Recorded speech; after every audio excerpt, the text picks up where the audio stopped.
আসসালামু আলাইকুম। আজকে আমি আপনাদের সাথে শেয়ার করব চাইনিজ চিকেন ভেজিটেবল। এটা দেখতে যতটা কালারফুল, খেতেও ঠিক ততটাই মজা।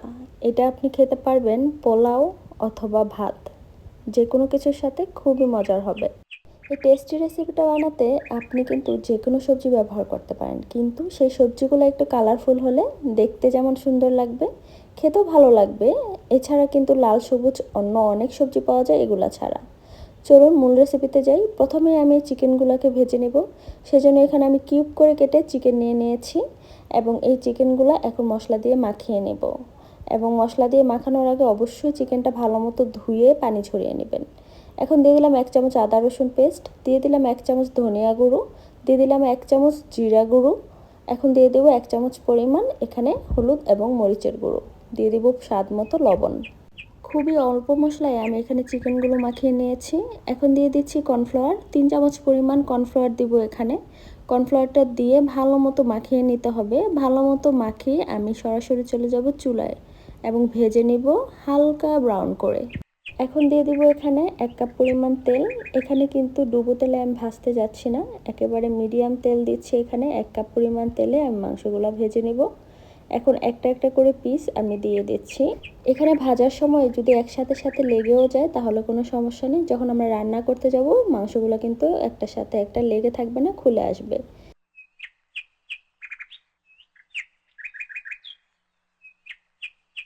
এই পর্যায়ে চুলার তাপটা কিন্তু একেবারে হাই হিটে থাকবে। হাই হিটে ভেজে নেবেন, না হয়তো পানি উঠে যাওয়ার সম্ভাবনা থাকে।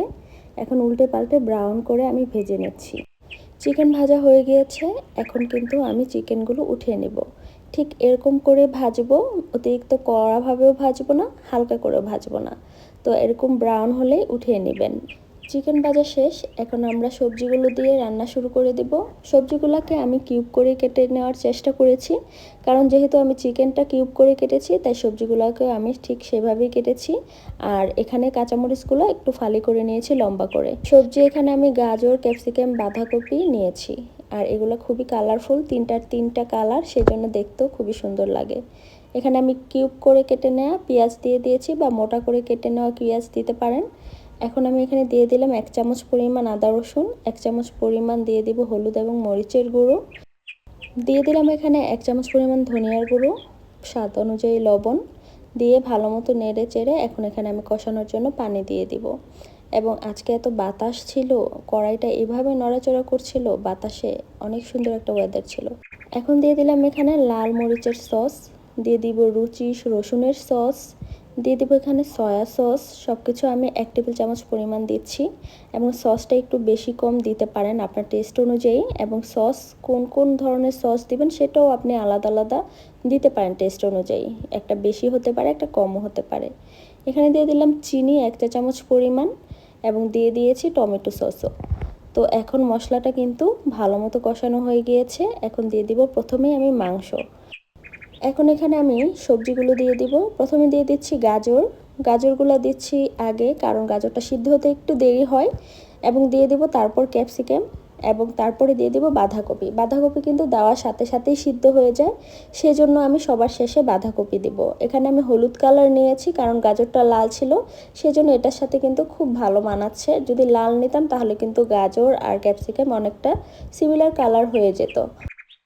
আর এই সবজিগুলো কিন্তু একটু তাড়াতাড়ি সিদ্ধ হয়, দেখবেন গাজর বা ক্যাপসিকাম এগুলো কিন্তু কাঁচা খাওয়া যায়, সেজন্য এগুলো সিদ্ধ হলে হালকা তারপরে কিন্তু খাওয়া যায়। সেজন্য আমি এই সবজিগুলোকেই কিন্তু আজকের রেসিপির জন্য চুজ করেছি। তাছাড়া বরবটি আছে, এগুলোও কিন্তু খুব তাড়াতাড়ি সিদ্ধ হয়ে যায়। আমি এখন দিয়ে দিলাম কয়েকটা কাঁচামরিচ ফালি করে, এবং গাজর, বাঁধাকপি সব কিছু এখন আমি একসাথে মিক্স করে নিব।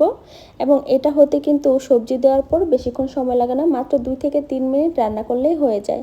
এবং এটার কালারটাও কিন্তু খুবই সুন্দর থাকে, সবুজ থাকে। প্রতিটা সবজির কালার কিন্তু একেবারে নষ্ট হয় না।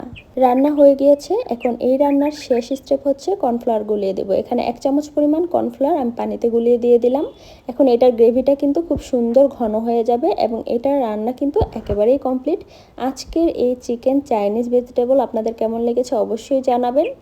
যে কোনো মেহমানদারিতে বা নিজেদের জন্য এই রেসিপিটা আরেকটা নতুন আইটেম হতে পারে। ভেজিটেবলের জায়গায় কিন্তু আপনি এটা করে দিতে পারেন।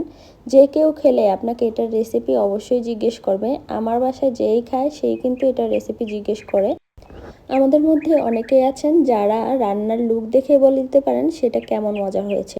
ঠিক তেমনি আজকের রান্নার লুকটা দেখে কিন্তু আপনারা বলে দিতে পারবেন এই ভেজিটেবলটা কতটা মজা। তো এটা কিন্তু চাইনিজ চিকেন ভেজিটেবল। এটা খেতে খুবই মজার। আমি বানিয়েছি আর অনেকবার, আমার বাসায় তো প্রায় প্রায় আমি বানাই। তো অনেক সময় আমি অনেক ধরনের রেসিপি বানাই, তার মধ্যে এই একটা রেসিপি যেটা আমি অনেকবার বানিয়েছি। তো আশা করি আপনাদেরও এটা ভালো লাগবে। তো এই হচ্ছে ফাইনাল লুক আমার এই আজকের চিকেন চাইনিজ ভেজিটেবলের।